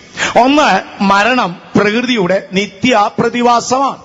ധനവാനെയും ദരിദ്രനെയും ആര്യനെയും ദ്രാവിഡനെയും ആണിനെയും പെണ്ണിനെയും കറുത്തവനെയും വെളുത്തവനെയും എല്ലാം സന്തോഷത്തോടെ കൂട്ടിക്കൊണ്ടുപോകുന്ന പ്രകൃതിയുടെ ഒരു പ്രതിഭാസമാണ് മരണം. കാരണം ഇത് ദൈവനിയോഗമാണ്. വിശുദ്ധ പൗലോസ് എബ്രായർക്ക് ലേഖനം എഴുതുമ്പോൾ പറയുന്നു, ഒരിക്കൽ മരണവും പിന്നെ ന്യായവിധിയും ദൈവം നിയമിച്ചതാണ്. അപ്പോൾ ദൈവനിയോഗമായ മരണം പ്രകൃതിയുടെ പ്രതിഭാസമായി നമ്മുടെ മേൽ പിടിക്കും. കർത്താവിന്റെ വരവിന് താമസമെങ്കിൽ നമ്മളെല്ലാം മരിക്കും. അപ്പോൾ ഒന്ന്, ഇത് പ്രകൃതിയുടെ പ്രതിഭാസമാണ്. രണ്ടാമത് നോക്കുമ്പോൾ ഇത് പാപത്തിന്റെ ശമ്പളമാണ്. പാപത്തിന്റെ ശമ്പളം മരണം എന്നാണ് പൗലോസ് എഴുതിയിരിക്കുന്നത്. പാപം ചെയ്യുന്ന ദേഹി മരിക്കും. ഒരമ്മയുടെ ഉദരത്തിൽ ഒരു ശിശുവിന്റെ ജീവൻ തുടിച്ചു തുടങ്ങുമ്പോൾ അവന്റെ സഹയാത്രികനായി അവനോടുകൂടെ പുറപ്പെടുന്നത് മരണമാണ് ദൈവമക്കളെ. കാരണം പാപത്തിലാണ് ഒരു കുഞ്ഞ് ഉരുവാകുന്നത്. പാപത്തിൽ ഉരുവായ നിമിഷം തുടങ്ങി അവന്റെ സഹസഞ്ചാരിയായിട്ടൊരു മരണമുണ്ട്. ഏതൊരു ജോലി ചെയ്താലും നമ്മൾ അതിന് കൂലി കൊടുക്കുന്ന പോലെ പാപത്തിന്റെ ശമ്പളമാണ് മരണം. ഇതാണ് രണ്ടാമത്തെ ദിശ. ഇനി മൂന്നാമത് നാം നോക്കുമ്പോൾ ഈ മരണം എന്ന് പറയുന്നതിന് ദൈവനീതിയുടെ അടയാളമാണ്. ദൈവം എന്നോടും നിങ്ങളോടും നീതി ഉള്ളവനാണെന്നുള്ളതിന്റെ അടയാളമാണ് മരണം. ഈ മരണമില്ലെന്നൊന്ന് ചിന്തിച്ചാട്ട്, കാലം പണ്ട് തപസ്സിന് പോയാൽ ലോകത്തിന്റെ ഗതി എന്തെന്ന് പറഞ്ഞ് പഴയ ഒരു കവി പാടിയിട്ടില്ലേ, കാലൻ അങ്ങ് 100 വർഷത്തും തപസ്സിന് പോയെന്നിരിക്കട്ടെ, അയ്യോ നമ്മുടെ ഗതി എന്താണ്, ഇപ്പോൾ തന്നെ എല്ലാ സൗകര്യങ്ങളും ഇല്ല. സൗദി അറേബ്യയിലെ ഗവൺമെന്റ് പുതിയ നിയമം കൊണ്ടുവരുമെന്ന് പറഞ്ഞപ്പോൾ നമ്മുടെ മന്ത്രിമാർ പരക്ക ഓടുകയാണ്. കാര്യം 2 സെന്റ് സ്ഥലം വീതം കൊടുക്കാൻ പോലും കേരളക്കരയിൽ ഇടമില്ല, റേഷനരി കൊടുക്കാനൊക്കത്തില്ല, ആനുകൂല്യങ്ങൾ ഒന്നുമില്ല, ജനസംഖ്യ പെരുകയാണ്. അപ്പോൾ കാലൻ തമസ്സിന് പോയാൽ ലോകത്തിന്റെ ഗതി ദുരിതമാണ്. അപ്പോൾ ഈ മരണമെന്ന് പറയുന്നത് ദൈവനീതിയാണ്. പാപം ചെയ്ത് പാപത്തിന് അടിമപ്പെട്ട മനുഷ്യവർഗത്തിന്റെ പ്രാണന് ഉദ്ധാരണം കൽപ്പിക്കേണ്ടതിന് ദൈവം തമ്പുരാൻ മനുഷ്യനോട് കാണിച്ച നീതിയുടെ അടയാളമാണ് മരണം. മരണമുള്ളത് കൊണ്ടാണ് എനിക്കും നിങ്ങൾക്കും വീണ്ടെടുപ്പുള്ളത്.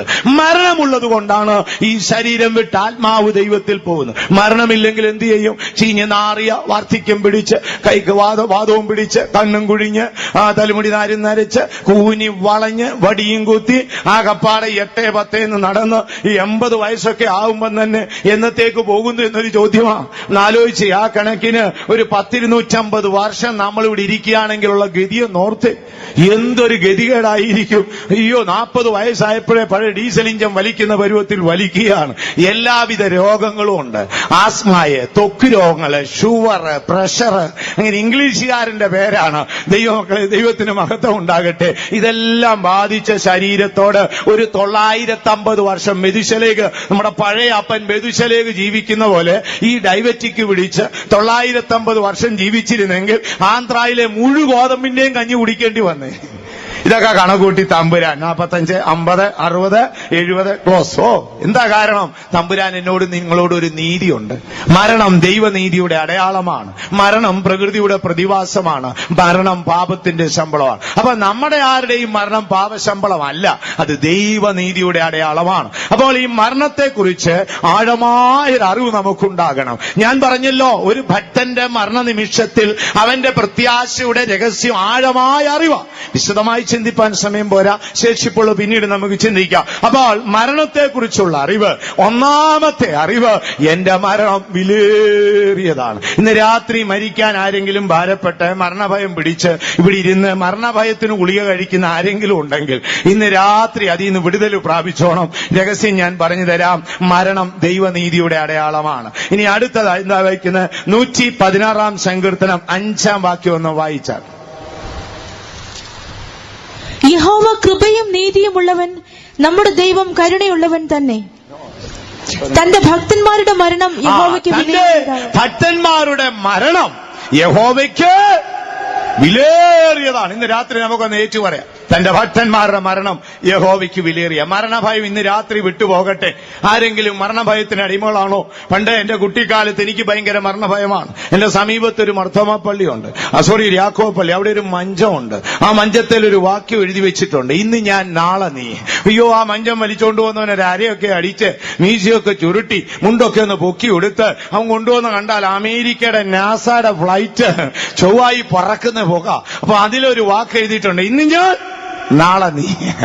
ഇന്ന് ഞാനാണ്, നാളെ നീയാണ്. അപ്പൊ മരണഭയം എനിക്കുണ്ടായിരുന്നു. എന്നാൽ ഏറിയ നാളുകൾക്ക് ശേഷം സ്വർഗത്തിൽ പോയി യേശു എന്നേക്കുമുള്ള വീണ്ടെടുപ്പ് നൽകിയെന്നൊരു അറിവ് ആത്മാവ് എനിക്ക് തന്നപ്പോൾ മരണഭയം വിട്ടുപോയി. ഇന്ന് രാത്രിയിൽ മരിക്കുമ്പോൾ ഭക്തന്റെ പ്രത്യാശയുടെ രഹസ്യം ഒന്ന്, അവന്റെ പിൻഗാമികളെ കുറിച്ചൊരു അറിവുണ്ട്. ദൈവത്തിന്റെ വിശ്വസ്തത എന്റെ തലമുറയിൽ പിന്തുടരും. എന്റെ കുഞ്ഞുങ്ങളെ ദൈവം സംരക്ഷിക്കും. രണ്ടാമത്തെ അറിവ്, എന്റെ മരണം ദൈവം തമ്പുരാന് വിലയേറിയ.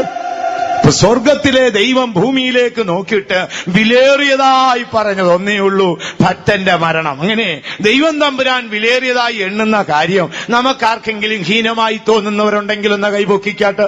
സമയമില്ലെങ്കിലും ഞങ്ങൾ എല്ലാവരും കൂടെ ചേർന്നവർക്കായി പ്രാർത്ഥിക്കാം. ആരും തന്നെയില്ല. അപ്പോൾ ദൈവം തമ്പുരാന് വിലയേറിയത് എനിക്കും നിങ്ങൾക്കും വിലയേറിയതാണ്. തന്റെ ഭക്തന്മാരുടെ മരണം അത് വിലയേറിയത്.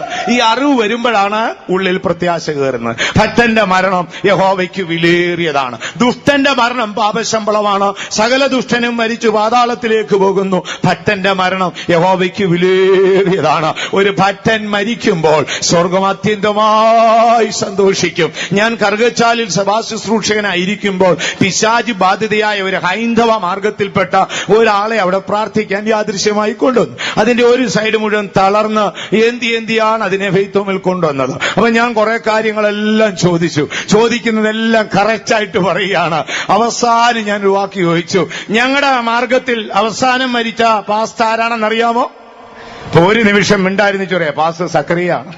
തിരുവല്ല സെൻട്രൽ പാസ് സക്കറിയാണെന്ന്. ഞാൻ പേടിച്ചു പോയി. പെൺകുട്ടിക്ക് ഇതൊന്നും അറിയത്തില്ല, പിശാചു പറയാ. അപ്പൊ ഞാൻ ചോദിച്ചു, സക്കറിയായെ കണ്ടോ? അതെ, സക്കറിയ മരിച്ചു. അപ്പോൾ ഞങ്ങൾ കണ്ടു, സക്കറിയ ഉയരത്തിലേക്ക് പോകുന്നു. ഹിമം പോലെ വെളുത്ത തന്റെ ആത്മാവ് പോകുന്നു. എന്ത് സംഭവിച്ചു? ഭൂമിയിലെ വിശുദ്ധന്മാർ ദുഃഖിച്ചു, സ്വർഗത്തിലെ ദൂതന്മാർ സന്തോഷിച്ചു. അടുത്തത് പാതാളത്തിൽ ഞങ്ങളുടെ ലൂസിഫറായ പിശാചി ഞങ്ങളെ വിരട്ടി. നിന്റെയൊക്കെ ശ്രദ്ധക്കുറവ് കൊണ്ടാണ് ഒരാൾ കയ്യിൽ നിന്ന് പോയെന്ന് പിശാചു പറയുകയാണ്. അപ്പോൾ ഭക്തൻ മരിച്ചപ്പോൾ സ്വർഗം സന്തോഷിച്ചു, ആത്മാവ് സ്വർഗത്തിലേക്ക് പോയി. ഇന്ന് രാത്രി അറിഞ്ഞുകൊള്ളണം, തന്റെ ഭക്തന്റെ മരണം യഹോവയ്ക്ക് വിലയേറിയതാണ്. ഇന്ന് രാത്രി വിശ്വാസത്തോടെ ഏറ്റുപറഞ്ഞോട്ട്, ഞാൻ എന്റെ ദൈവത്തെ സ്നേഹിച്ചു, ഭക്തിയോടെ ജീവിച്ചിരിക്കുക. സാത്താനേ, ഞാൻ മരിക്കുമ്പോൾ സ്വർഗമേറ്റവും സന്തോഷിക്കും. അപ്പോൾ നമ്മുടെ മരണം വിലയേറിയതാണ്. ഇനി അടുത്ത ഭാഗത്തേക്ക് കടന്നു പോകാം. നമ്മുടെ മരണത്തെക്കുറിച്ച് പൗലോസ് പറഞ്ഞിരിക്കുന്ന വാക്ക് ഏതാണ്? ഫിലിപ്പിയാലേഖനം 1:23. പെട്ടെന്ന് വായിക്കണം. ഇവ രണ്ടിനാലും ഞാൻ ഞെരുങ്ങുന്നു. വിട്ടുപിരിഞ്ഞ് ക്രിസ്തുവിനോടുകൂടി ഇരിപ്പാൻ എനിക്ക് കാംക്ഷയുണ്ട്. അത് അത്യുത്തമമല്ല. മരണത്തെക്കുറിച്ച് എഴുതിയിട്ട് പൗലോസിലെയാ പറയുന്ന അത്യുത്തമമായ ഒന്ന്. ഒരു ഉയർന്ന കുടുംബത്തിൽ ജനിച്ച് 8ാം നാളിൽ പരിച്ഛേദനയേറ്റ് ഉന്നതമായ വിദ്യ നേടി എല്ലാവരാലും സാക്ഷ്യം പ്രാപിച്ച ഒരു വലിയ കപ്പൽ വ്യാപാരിയുടെ മകൻ ലോകത്തിൽ താൻ കണ്ട അത്യുത്തമമായ ഒന്നേ ഉള്ളൂ, അതൊന്നല്ല, ഒന്നേ ഉള്ളൂ, ഒന്നരയില്ല ദൈവമക്കളെ. എന്താണെന്നറിയാമോ? വിട്ടുപിരിഞ്ഞ് യേശുവിന്റെ അടുക്കൽ പോകുന്നു. അപ്പോൾ ഇന്ന് രാത്രിയിൽ ഭക്തന് തന്റെ മരണത്തിൽ പ്രത്യാശയുണ്ട്. രഹസ്യമെന്ത്? എന്റെ മരണം വിലയേറിയതാണ്. ഞാൻ മരിക്കുമ്പോൾ അതേ ഞാൻ യേശുവിന്റെ അടുക്കൽ പോകുകയാണ്. അറിവ് പ്രാപിച്ച് ദൈവസന്നിധി വിട്ടുപോകാവൂ. ആരെങ്കിലും മരണഭയത്തിന് അടിമയുണ്ടോ? ആ മരണഭയ ശക്തിയാണ് നിന്നെ രോഗിയാക്കി, നിന്നെ നിരാശയാക്കി, നിന്നെ അധൈര്യപ്പെടുത്തി നിന്റെ പ്രാണൻ ഏകാന്തതയിൽ അലയുന്നത്. ഇന്ന് രാത്രി മരണഭയം നിന്നെ വിട്ടൊഴിയുമ്പോൾ ഈ രോഗശക്തി നിന്നെ വിട്ടൊഴിയും. ആകിയാൽ മരണത്തെക്കുറിച്ച് അറിവുണ്ട്. 1, വിലയേറിയതാണ്. 2, അത്യുത്തമമാണ്. ഇനി മൂന്നാമത് നമ്മുടെ മരണത്തെക്കുറിച്ചുള്ള അറിവ് എന്തെന്നറിയാമോ? നമ്മൾ മരിക്കുമ്പോൾ വിശ്രാമത്തിലേക്ക് പോവുകയാണ്. ഭക്തന്മാർ മരിക്കുന്നു. ഇന്നേക്ക് 2600 വർഷം മുമ്പ് ബാബിലോണിലേക്ക് അടിമയായി പോയ ഭക്തനായ ദാനിയേല് ഏറെക്കുറെ 110 വയസ്സോളമുള്ളവനായി ബാബിലോണിയ മണ്ണിൽ കിടന്നു മരിക്കുമ്പോൾ അവസാനം ദൈവം പറഞ്ഞൊരു വാക്കുണ്ട്, പ്രിയപുരുഷനായ ദാനിയേലേ, പോയി വിശ്രമിച്ചുകൊള്ളുക. ഇപ്പൊ ദാനിയേല് 2600 വർഷമായി വിശ്രാമത്തിലിരിക്കുക ദൈവമക്കൾ. അപ്പൊ നമ്മുടെ മരണത്തെക്കുറിച്ചുള്ള മൂന്നാമത്തെ അറിവ്, ഞാൻ മരിച്ചാൽ എന്റെ ആത്മാവ് ഭൂമിയിൽ ചുറ്റിത്തിരിഞ്ഞൊന്നും നടക്കത്തില്ല. എഫേസിറ്റിയിലെ പുക പോലെ കറങ്ങി നടക്കത്തില്ല. 40-50 ദിവസം കറങ്ങിത്തിരിഞ്ഞ് എവിടെയെങ്കിലും ശവക്കോട്ടയിൽ കുടിയേറത്തില്ല. പാലേലും പനയിലും ഒന്നും കയറത്തില്ല ദൈവമക്കളെ. ഭക്തൻ മരിച്ചാൽ വിശ്രാമത്തിൽ പോകുകയാണ്. ഒന്ന് വായിക്കാമോ? ദാനിയേൽ പ്രവാചകന്റെ പുസ്തകം 12-ാം അധ്യായം അതിന്റെ 13-ാം വാക്യം. പെട്ടെന്ന് വായിക്കണം. നീയോ അവസാനം വരുവോളം പൊയ്ക്കൊള്ളുക. നീയോ അവസാനം വരുവോളം പൊയ്ക്കൊള്ളുക. നീ വിശ്രമിച്ച് കാലാവസാനത്തിൽ 2600 വർഷമായി യഹൂദ കുടുംബത്തിൽ ജനിച്ച് ബാലനായി ബാബിലോണിൽ പോയി ദീർഘവർഷം രക്ഷകനെ സേവിച്ച് വിശുദ്ധ ബൈബിളിലെ 27-ാമത്തെ പുസ്തകത്തിന്റെ എഴുത്തുകാരനായ ഭക്തനായ ദാനിയേൽ വയോധ്യനായി മരിക്കുമ്പോൾ അവസാനം കേട്ട ശബ്ദം എന്തെന്നറിയാമോ? പ്രിയ പുരുഷനായ ദാനിയേലേ, നീ പോയി വിശ്രമിച്ചുകൊള്ളുക. കാലാവസാനത്തിൽ നിന്റെ ഓഹരിക്ക് നീ എഴുന്നേറ്റ് വരും. അപ്പോൾ മരണത്തെക്കുറിച്ചുള്ള മൂന്നാമത്തെ അറിവ്, ഞാൻ മരിച്ചാൽ വിശ്രാമത്തിലോട്ട് പോകും. അതുകൊണ്ടാണ് വെളിപ്പാട് പുസ്തകത്തിൽ ഇങ്ങനെ എഴുതിയിരിക്കുന്നു. 14-ാം അധ്യായം 13-ാം വാക്യത്തിൽ വരുമ്പോൾ, അവർ തങ്ങളുടെ പ്രയത്നങ്ങളിൽ നിന്ന് വിശ്രമിക്കേണ്ടതല്ലയോ? എബ്രായ ലേഖനം 4-ാം അധ്യായം അതിന്റെ 10-ാം വാക്യത്തിൽ വരുമ്പോൾ പൗലോസ്ലീഹ പറയുന്നൊരു വാക്കുണ്ട്. പൗലോസ് പറയുകയാണ്, ദൈവം തന്റെ സകല പ്രവർത്തികളും തികച്ച ശേഷം വിശ്രമിച്ചതുപോലെ ദൈവത്തിനുള്ളവനൊരു വിശ്രാമം ഉണ്ടെന്ന് വായിച്ചാട്ടെ. ദൈവം തന്റെ പ്രവൃത്തികളിൽ നിന്ന് എന്ന പോലെ, ദൈവം തന്റെ പ്രവൃത്തികളിൽ എന്ന പോലെ അവന്റെ സ്വസ്ഥതയിൽ പ്രവേശിച്ചവൻ താനും തന്റെ പ്രവൃത്തികളിൽ നിന്ന്. ദൈവം തമ്പുരാൻ നമ്മളെ കൊണ്ട് കുറെ കാലം വേല ചെയ്യിക്കും. ഞങ്ങൾക്കൊക്കെ അറിവുണ്ട്. ഒരു നിയമിത കാലം കഴിയുമ്പോൾ ദൈവം എന്നോടും പറയും, പരിപാടി മതിയടാ, കുട്ടിക്കെട്ടിയരെ പോയി വിശ്രമിച്ചോളാം പറയും. അപ്പൊ ആ ദിനം നോക്കിയാ ഞങ്ങളൊക്കെ കാത്തിരിക്കുന്നത്. കാര്യം തുടർച്ചയായ യാത്ര, തുടർച്ചയായ ഉറക്കളിപ്പ്, ഇവിടെയൊന്നും നിരാശപ്പെടാതെ അധൈര്യപ്പെടാത്തതിന്റെ കാരണം, ഒരു ദിവസം യജമാനൻ പറയും നീ പോയി വിശ്രമിച്ചുകൊള്ളുക. ഭക്തന്മാരെല്ലാം വിശ്രാമത്തിൽ പോയിരിക്കുകയാണ്. പാസ്റ്റർ KG ജോർജ് മരിച്ചപ്പോൾ എനിക്ക് മാനസികമായി ഭയങ്കര സംഘർഷമുണ്ടായി. ഞാൻ ആ രാത്രികളിൽ പ്രാർത്ഥിക്കുമ്പോൾ ഒരു ദർശനം കണ്ടു. ആ ദർശനം സിംഹാസനത്തിൽ വിശുദ്ധന്മാരുടെ വിശ്രാമ സ്ഥലം. ആയിരക്കണക്കിന് ഭക്തന്മാരുടെ പേരുകൾ എഴുതിയിരിക്കുന്നു. AC Thomas, M Daniel, G Thomas തുടങ്ങിയ മുതിർന്ന വാസുമാരുടെ എല്ലാം പേരുകൾ എഴുതിയിരിക്കുന്നു. അവരെല്ലാം വിശ്രാമത്തിലാണ്. എന്നോടൊപ്പം ഒരു ദൂതനുണ്ട്. ദൂതനോട് ഞാൻ ചോദിച്ചു, എന്റെ ഒരു ഉപ്പാപ്പനുണ്ട് ബോംബെയിൽ മരിച്ച വാസ്തു കുഞ്ഞുമോനിച്ചാൻ. ഞാൻ അദ്ദേഹത്തെ വിളിക്കുന്നത് അദ്ദേഹത്തിന് ബുദ്ധിമുട്ടില്ല, എന്റെ അടുത്ത ബന്ധുവാണ്, അദ്ദേഹത്തെ ഒന്ന് ഉണർത്താമോ, കണ്ടിട്ട് വർഷങ്ങളായി. അപ്പൊ അദ്ദേഹത്തിന്റെ പേര് ഞാൻ കണ്ടു. ഇദ്ദേഹം എന്റെ അടുക്ക വന്നിട്ട് പറയാം, അയ്യോ കഠിനാധ്വാനം കഴിഞ്ഞേച്ചു വന്ന് വിശ്രമിക്കുകയാണോ, അവരുടെ ഉടേവൻ വിളിച്ചാലേ അവർ എഴുന്നേക്കത്തുള്ളൂ, വേറെ ആര് വിളിച്ചാലും അവർ എഴുന്നേക്കത്തില്ല, അവരുടെ ഇടയൻ പേർ ചൊല്ലി വിളിച്ച് അവരെ പുറത്തു കൊണ്ടുവരും, അപ്പോൾ മാത്രമേ ഉണരത്തുള്ളൂ. അപ്പോൾ നമ്മൾ മരിച്ചാൽ നമ്മൾ പേടിക്കൊന്നും വേണ്ട ദൈവമക്കളെ. അപ്പോഴേ നമ്മുടെ ആത്മാവിനെ കൊണ്ടുപോയി നല്ല ഐവറി പെയിന്റ് ഒക്കെ അടിച്ച സുഖമായിട്ട് അവിടെ വിശ്രമിക്കാം. ഇവിടെ ഇപ്പം വിശ്രമിക്കാനൊന്നും ഒത്തില്ലേലും ഒന്നും ടെൻഷൻ അടിക്കണ്ട, പേടിക്കണ്ട. മരിക്കുമ്പോ എത്രയോ വിശുദ്ധന്മാർ നിത്യവിശ്രാമത്തിൽ പോയി. പാസ്റ്റ് കൊടുക്കും ഞാൻ കഠിനാധ്വാനം ചെയ്ത് പ്രസംഗിച്ച് രാപ്പകൽ യാത്ര ചെയ്ത് അദ്ദേഹം മരിച്ചു വിശ്രാമത്തിൽ പോയി. എത്രയോ അമ്മമാർ, എത്രയോ അപ്പന്മാർ, എത്രയോ പിതാക്കന്മാർ, എത്രയോ നീതിമാന്മാർ അവർ അക്കരയ്ക്ക് പോയി. അവരെവിടെ? അവർ കേട്ട അവസാന വാക്കെന്ത്? പ്രിയ മകനെ, പ്രിയ മകളെ, നീ പോയി വിശ്രമിച്ചുകൊള്ളുക, കാലത്തിന്റെ അവസാനത്തിൽ ഞാൻ നിന്നെ വിളിക്കാം. അപ്പോൾ മരണത്തെക്കുറിച്ചുള്ള മൂന്നാമത്തെ അറിവ് എന്താണ്? ഞാൻ മരിച്ചാൽ ഞാൻ വിശ്രാമത്തിലോട്ട് പോവുകയാണ്. ഇന്ന് രാത്രി മരണഭയമുള്ളവരെല്ലാം വിട പറഞ്ഞേ പോകാവൂ. മരിക്കാൻ തയ്യാറാണെന്നൊന്ന് പറഞ്ഞേക്കണം. കേൾക്കുമ്പോഴേ സാത്താൻ ജീവനും കൊണ്ടുപോയിക്കോളൂ. അവൻ നമ്മളെ അലട്ടുന്നത് ഈ മരണഭയമുള്ളവരെ ഇട്ട് അലട്ടും. ചിലർക്ക് ഭയങ്കര മരണഭയമാണ്.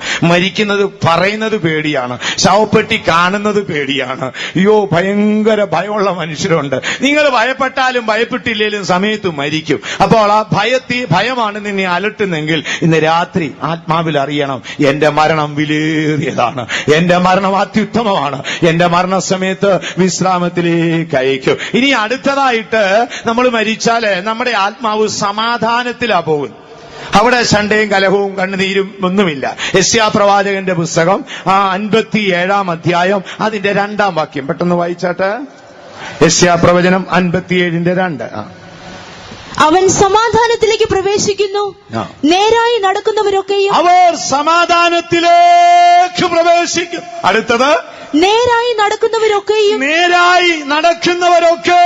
താൻ താന്റെ കിടക്കയിൽ വിശ്രാമം പ്രാപിക്കുന്നു. അപ്പോൾ അവിടെ കിടക്കയും വിശ്രാമമൊക്കെ ഉണ്ട് ദൈവമക്കളെ. പൗലോസ് പറയുകയാണ്, 14 സംവത്സരങ്ങൾക്ക് മുൻപ് ഞാൻ 3-ാം സ്വർഗത്തോളം എടുക്കപ്പെട്ടു. മനുഷ്യർക്ക് ഉച്ചരിച്ചുകൂടാത്ത വാക്കുകൾ ഞാൻ അവിടെ കേട്ടു.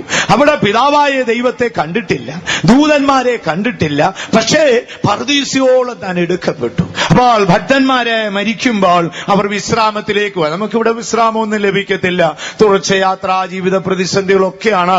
എന്നാൽ പോലും നമുക്കൊരു വിശ്രാമമുണ്ട്. ദൈവം തമ്പുരാൻ 6 ദിവസം കൊണ്ട് വേല തികച്ചിട്ട് 7-ാം ദിവസം വിശ്രമിച്ചതുപോലെ ദൈവത്തെ സേവിക്കുന്ന ഒരു വിശുദ്ധൻ അവന്റെ പ്രവൃത്തി തീർന്ന ശേഷം അവൻ വിശ്രമിക്കും. ഇനി അടുത്തതായി ഉണ്ടായിരിക്കുന്നത്, നേരായി നടക്കുന്ന സകല വിശുദ്ധന്മാരും സമാധാനത്തിലേക്ക് പോയി പ്രവേശിക്കും. അപ്പൊ നമ്മൾ മരിക്കുമ്പോൾ നമ്മുടെ ആത്മാവ് സമാധാനത്തിലോട്ടാ പോകും, നമ്മുടെ ആത്മാവ് വിശ്രാമത്തിലേക്കാ പോകും. ഇനി അടുത്തതായി ഒരു വലിയ അറിവുണ്ട്, നമ്മുടെ മരണനാളുകളിൽ യേശു നമ്മളോട് കൂടെ ഉണ്ടായിരിക്കും. ഹല്ലേലൂയ! ഇന്ന് രാത്രി നമുക്കത് ഏറ്റു പറയണം. എന്റെ മരണം അത്യുത്തമമാണ്, എന്റെ മരണം വിലേറിയതാണ്, എന്റെ മരണം സമാധാനത്തിലേക്കുള്ള പ്രവേശനമാണ്, എന്റെ മരണം വിശ്രാമത്തിലാണ്. ഒടുവിൽ ദാവീദ് ഇങ്ങനെ പാടി, കൂരിരുൾ താഴ്വരയിൽ കൂടെ ഞാൻ യാത്ര ചെയ്താലും ഞാൻ ഭയപ്പെടത്തില്ല, നീയ് എന്നോടുകൂടെ ഇരിക്കുന്നല്ലോ. മൂലഭാഷയിൽ കൊടുത്തിരിക്കുന്നത്, എന്റെ ദൈവം തമ്പുരാനെ, ഞാൻ മരണ താഴ്വരയിൽ പോകുമ്പോൾ നീ എന്നോടുകൂടെ ഇരിക്കും. 23-ാം സങ്കീർത്തനം 4-ാം വാക്യം ഒന്ന് വായിച്ചാണ്. കൂരിരുൾ താഴ്വരയിൽ കൂടി നടന്നാലും, കൂരിരുൾ താഴ്വര ഇംഗ്ലീഷ് ബൈബിളിൽ ഡെത്ത് വാലി എന്നാണ്, മരണത്തിന്റെ താഴ്വര, അന്ധകാരത്തിന്റെ താഴ്വര. അപ്പോൾ മരണ താഴ്വരയിൽ കൂടെ പോകുമ്പോൾ ആര് കൂടെ വരും? എല്ലാവരും ഇന്ന് രാത്രി ചിന്തിച്ചോട്ടെ പോകാവൂ. നമ്മൾ വേണേ ഓർക്ക് ഇത് ശവസംസ്കാര പ്രസംഗമാണല്ലോ. നല്ല ദൈവമക്കളെ, ജീവിതത്തിൽ അത്യാവശ്യം അറിഞ്ഞിരിക്കേണ്ട കാര്യങ്ങളാണ്. നമ്മുടെ പ്രാണനെ ദൈവത്തിങ്കൽ സ്ഥിരതയോടെ ഉറപ്പിച്ചുകൊണ്ട് വേണം ദൈവസന്നിധി വിട്ടുപോകാൻ. അപ്പോൾ നമ്മുടെ മരണത്തിൽ ആര് കൂടെ വരും? അടുത്ത സമയത്ത് മാലിപ്പുറത്തൊരു ബേബിച്ചാൻ എന്ന് പറയുന്ന ഒരു മനുഷ്യനുണ്ട്. ഞാൻ അവിടെ ഇരിക്കുമ്പോഴും തികഞ്ഞ ആത്മനായൊരു മനുഷ്യനാണ്. തന്റെ മരണനാളുകൾ അടുത്തു. തന്റെ മകനും മകളും ഭാര്യയും സമീപത്ത് നിൽക്കുകയാണ്. മരണസമയത്ത് അടുത്തപ്പോൾ പെട്ടെന്ന് മോനോട് പറഞ്ഞു, മോനെ ആ ജനലെല്ലാം അടച്ചാട്ട്, ഭയങ്കര വെട്ടം എന്ന് പറഞ്ഞു. അവൻ പറഞ്ഞു, ഡാഡി ഇവിടെ വെട്ടമൊന്നുമില്ല ഡാഡി. ഡാഡി എന്താ പറയുന്നത്? ഇവിടെ വലിയ വെട്ടം ഇല്ല മോനെ, ഭയങ്കര വെട്ടം എന്ന് പറഞ്ഞു. അപ്പോൾ അവൻ പറഞ്ഞു, ഡാഡി ഇത് ഹോസ്പിറ്റൽ, ഇവിടെ റൂമാണ്, ഇവിടെ എല്ലാം അടച്ചിരിക്കുകയാണ് ഡാഡി, ഇവിടെ വെട്ടമൊന്നുമില്ല. ഡാഡി എന്തീ പറയുന്നത്? ഒരു നിമിഷം കഴിഞ്ഞേച്ച് കട്ടിലേൽ ഇങ്ങനെ എത്തി തൊടുന്നതായി കണ്ടു. അപ്പൊ മോൻ എന്താന്ന് ചോദിച്ചു. അപ്പോൾ ആരോ അടുക്ക വന്ന് നിൽക്കുന്നു. ആരാണ്? അപ്പോൾ അദ്ദേഹം ഇങ്ങനെ ചോദിച്ചു, ആരാണ്? എനിക്ക് മനസ്സിലായില്ലല്ലോ, അങ്ങേ ആരാണ്? അപ്പോൾ തിരിച്ചു പറഞ്ഞു, നീ സ്നേഹിക്കുന്ന യേശുവാണ് ഞാൻ. മരണത്തിന്റെ അവസാന നിമിഷത്തിൽ നിന്നോടുകൂടെ ആര് കാണും?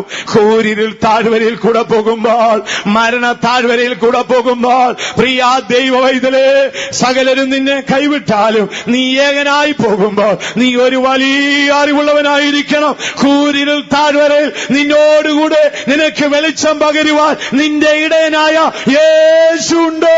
വിശ്വസിക്കുന്നവർ കരങ്ങൾ ഉയർത്തി ശക്തിയോടെ ഒരു ഹല്ലേലൂയ പറഞ്ഞോട്ടെ.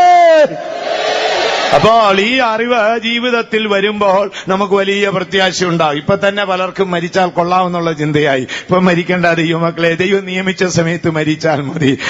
ദൈവത്തിന് മഹത്വം ഉണ്ടാകട്ടെ. അപ്പോൾ മരണത്തിന്റെ രഹസ്യം ഇതാണ്. മരണം വിലേറിയതാണ്, അത് അത്യുത്തമമാണ്, അത് സമാധാനത്തിലേക്ക് പോകുന്നതാണ്. ആ ആത്മാവ് വിശ്രാമത്തിൽ പോയി ചേരും. മരണനാളുകളിൽ ഇടയൻ എന്റെ കൂടെ വരും. യേശു നമ്മുടെ കൂടെ വരുമെന്നേ. അതുവരെയും വന്നില്ലെങ്കിലും നിങ്ങൾ മരിക്കാൻ നേരമാകുമ്പോൾ അങ്ങനല്ലേ, കൂരിരുൾ താഴ്വരയിൽ അവൻ എന്നോടുകൂടെയുണ്ട്. എന്ത്? ഇരുളിന്റെ മരണ താഴ്വരയിൽ യാത്ര ചെയ്യുമ്പോൾ നീ ഏകനല്ല, യേശു നിന്നോടുകൂടെയുണ്ട്. ഇന്ന് രാത്രി അറിവ് നമ്മുടെ ഹൃദയത്തിൽ പ്രത്യാശ നൽകട്ടെ. ആത്മാവ് തിരുവെഴുത്ത് നമ്മുടെ ഹൃദയത്തിൽ എഴുതട്ടെ. മരണഭയം നമ്മെ വിട്ടു പോകട്ടെ. എന്റെ ദൈവം എന്നെ അനാഥനായി വിടുകയില്ല. ഈ അറിവ് എപ്പോഴും നമുക്ക് ആത്മാവിൽ ഉണ്ടാകണം. അപ്പോൾ നമ്മൾ ഈ രണ്ട് വിഷയത്തിന്റെ അറിവ് ഇപ്പോൾ ചിന്തിച്ചു. ഒന്നാമത്തെ അറിവ് ദൈവം എന്റെ തലമുറയോട് ചെയ്യുന്ന നീതി എന്തെന്നുള്ള അറിവ്. ഇനി രണ്ടാമത്തേത് മരണമെന്ന നിത്യപ്രതിഭാസം എന്നെ വേട്ടയാടുമ്പോൾ ആ മരണം എന്നിൽ വരുത്തുന്ന അവസ്ഥ എന്ത്? ഒന്ന്, അത് വിലേറിയതാണ്. ഇന്ന് രാത്രിയിൽ ഉറക്കെ പറഞ്ഞില്ലെങ്കിലും വീട്ടിൽ